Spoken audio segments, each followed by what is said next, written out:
একটা সুন্দর নীল জলে ভরা হ্রদের পাশে থাকতো এক রাজহাঁস।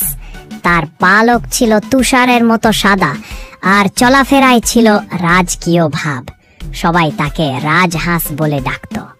কিন্তু রাজহাঁস খুব অহংকারী ছিল। সে ভাবতো সে সবচেয়ে সুন্দর আর সবচেয়ে বুদ্ধিমান, তাই অন্য পাখিদের সঙ্গে মিশত না। হ্রদের পাশে আরো অনেক পাখি থাকতো, হাঁস, বক আর কাক। তারা সবাই মিলেমিশে থাকলেও রাজহাঁস কাউকে পাত্তা দিত না। একদিন সে তাদের বলে বসেছিল, তোমরা আমার মতো নও, তাই তোমাদের সঙ্গে আমার বন্ধুত্ব হতে পারে না। কিছুদিন পর হ্রদে হঠাৎ ভয়ঙ্কর ঝড় এল। চারদিকে বাতাস, বৃষ্টি আর বড় বড় ঢেউ উঠতে লাগলো। রাজহাঁস একা একা জলে ভেসে থাকতে গিয়ে ভয় পেয়ে গেল এবং বুঝতে পারলো সে বিপদে পড়েছে। ঠিক সেই সময় অন্য পাখিরা সবাই একসঙ্গে এগিয়ে এল।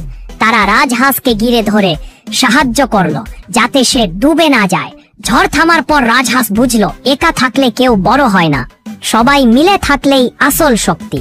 সে লজ্জিত হয়ে সবার কাছে ক্ষমা চাইল আর বলল, অহংকার করা ভুল ছিল। সেদিন থেকে রাজহাঁস সবার সঙ্গে বন্ধুত্ব করে সুখে শান্তিতে থাকতে লাগলো।